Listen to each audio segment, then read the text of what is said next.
4 ოქტომბრის ხელისუფლების დამხობის მცდელობის საქმის სასამართლო განხილვა დასრულდა, საპროცესო შეთანხმება კიდევ 12 ბრალდებულთან გაფორმდა.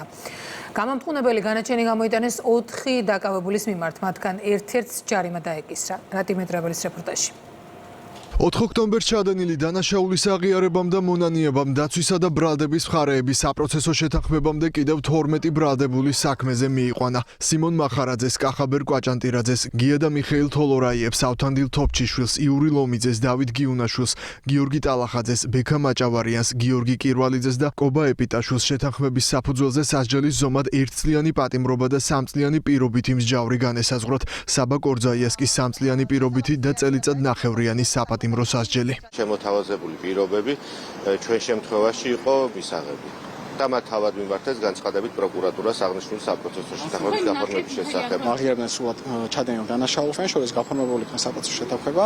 11 მათგანი ცნობილი იქნა დანაშაულით წარგენილ ბრალდებაში და განისაზღვრა 1 წელი თავისუფლების საკვეთა და 3 წელი პირობითი, 1 მათგანი ცნობილი იქნა დანაშაულით წარგენილ ბრალდებაში და განისაზღვრა 1 წელი და 6 თვე თავისუფლების საკვეთა და 3 წელი პირობითი. ამავე ეპიზოდზე კიდევ ერთმა ბრალდებულმა მანუჩარ მიქელაძემ ჩადენილი ქმედება აღიარა, თუმცა თავი დამნაშავე და არც ნორისთვისაც მასთან საპროცესო შეთანხმება არ გაფორმდა.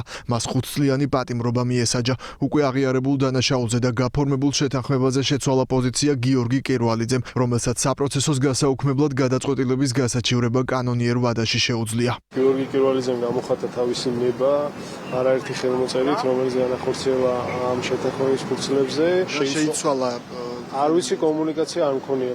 დღესვე სასამართლომ დამნაშავედ ცნო 4 ოქტომბრის საქმის 4 ბრალდებული სასჯელის სახით 7 წლიანი პატიმრობა ნანა სანდერს, 5 წელი აბო ნავერიანსა და მიმალვაში მყოფ ანტონ უპერს, 5000 ლარიანი ჯარიმა კი მარიამ მეყანწიშვილს განესაზღვრა. რა თქმა უნდა, დაცვის მხარესთვის ბუნებრივია, როგორ არა შედეგს აქვს დიდი მნიშვნელობა, თუმცა განაჩენი არის უკანონო და ბუნებრივია ეს გასაჩივრდება სააპელაციო წესით. სასამართლომ სრულად გაიზიარა სახელმწიფო ბრალდების პოზიცია და 4-ვე მშავრდებულთან მიმართებაში გამოიტანა გამამტყუნებელი განაჩენი. როგორც მოგეხსენებათ, მშავრდებულთა ქმედებები სხვადასხვა კატეგორიის იყო და სწორედ აღნიშნულით არის განპირობებული სხვაობა საშიელებს შორის.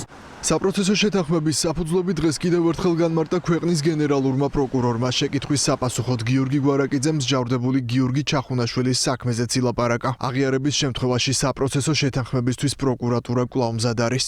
ყველა იმ ბრალდებულ პირთან, რომლებმაც აღიარეს და მოინანიეს დანაშაული, გაუფორმდა საპროცესო შეთანხმება. რაც შეეხება ჩახუნაშვილს, მან არ აღიარა დანაშაული, არ მოინანია, ამიტომ თავისთავად მიესაჯა ის სასჯელი, რაც მიესაჯა. თუ გაასაჩივრებს და სააპელაციო სასამართლოში მოგცემს აღიარებით ჩვენებას და მოინანიებს ის ვერ ჩადენილ დანაშაულს, ჩვენ შეგვიძლია ის იმ დღეს რო გავათავისუფლოთ და მივუსაჯოთ პირობითი სასჯელი. ხელისუფლების დამხობის მცდელობის საქმეზე სასამართლო პროცესები დასრულებულია. ჯამურად 34 საპროცესო შეთანხმება გაფორმდა, რაც იმას ნიშნავს, რომ 4 ოქტომბრის ძალადობრივი პროცესები ამავე პროცესების მონაწილე 34 ბრალდებულმა ამხილა.